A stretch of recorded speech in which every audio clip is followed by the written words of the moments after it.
To the girl who works at Starbucks down the street from my house on Delmar Heights Road, swear to God, I'm not a stalker.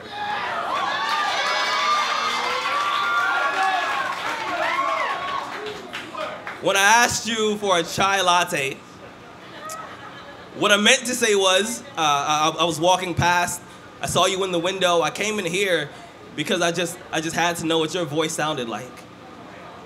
Instead of saying that, I got really nervous and ordered the first thing on the menu. I don't even know what chai is. Or a latte, for that matter. I imagine that when God made you, I bet he cussed for the first time. I bet he turned to an angel, gave him a high five, and said, "God damn, I'm good."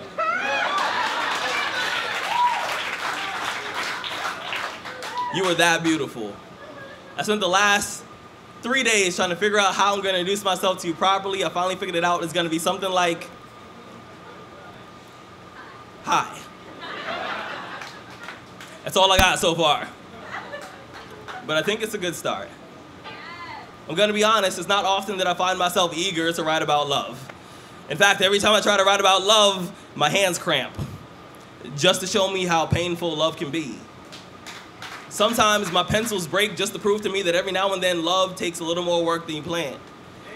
I heard that love is blind, so I write all my poems in Braille.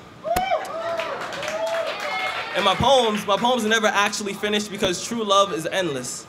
I've always believed that real love is kind of like a supermodel before she's airbrushed.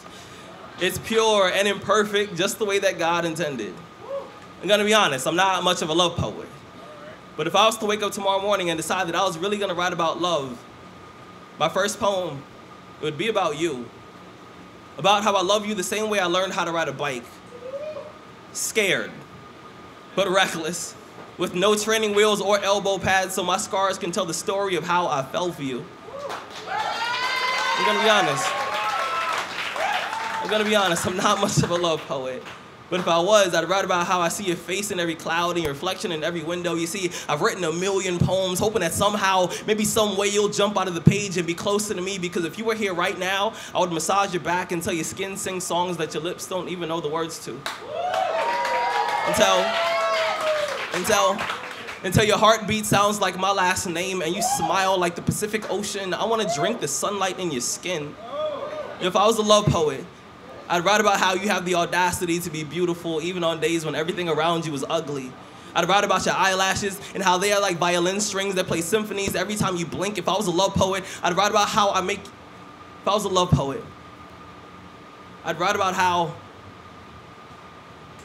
write about how you're beautiful, even on days when everything around you is ugly. I'd write about your eyelashes and how they're like violin strings that play symphonies every time you blink. If I was a love poet, I'd write about how I melt in front of you like an ice sculpture every time I hear the vibration in your voice, and whenever I see your name on the caller ID, my heart plays hopscotch inside of my chest. It climbs onto my ribs like monkey bars, and I feel like a child all over again. I know this is gonna sound weird, but sometimes I pray that God somehow turns you back into one of my ribs just so I would never have to spend an entire day without you. And I swear, I'm usually not a love poet. But if I was to wake up tomorrow morning and decide that I was gonna write about love, my first poem, it would be about you. After all of that, she was like, "But how do you feel about me?"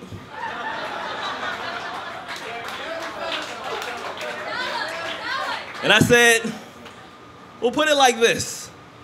I want to be your ex-boyfriend's stuntman. I want to do everything he never had the courage to do. Like,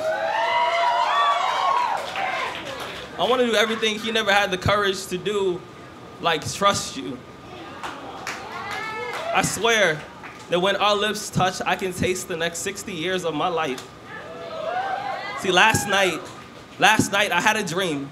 In this particular dream, I died in my dreams, awoke not knowing I was still asleep, and decided to walk. You see, that night, I walked in my sleep, I slept in my walk, I walked backwards until I saw you for the first time, and I could barely muster the courage to introduce myself all over again. You see, I've been trying to find the right words, I've been trying to take the right steps for what seems to me like thousands of years, but something always seems to go wrong between us. We lived in Egypt, I was the Pharaoh's slave, you were his daughter, loving you led to my death. They claimed I seduced you, and after they stole my life, I was resurrected resurrected as a mason. I made the foundation for your house. We met eyes for 2 seconds. You left and I didn't see you again until I died. I came back as a caterpillar. I turned into a butterfly. I landed in the palm of your hands. You brushed me away and the rejection killed me. When I awoke, I was a kick drum. You were a snare. We were both owned by this drummer named Cozy Cole, and when he died, so did we, but I came back just to look for you. I left notes in random places hoping that you would stumble across them. I carved our names in trees and then prayed that it would jog your memory. I whispered your name in the wind, hoping somehow, maybe some way my voice would reach you, but it didn't, and I died. I died early. I died young with breadcrumbs in my hand, just hoping that you would find me, but you never did, so they buried me.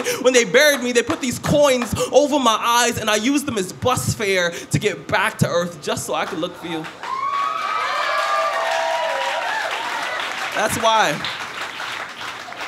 why sometimes when we hold hands, every so often I hold on a little too tight.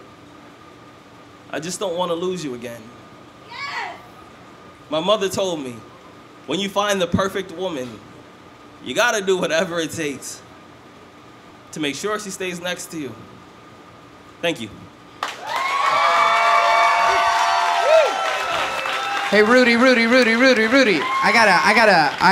We gotta record.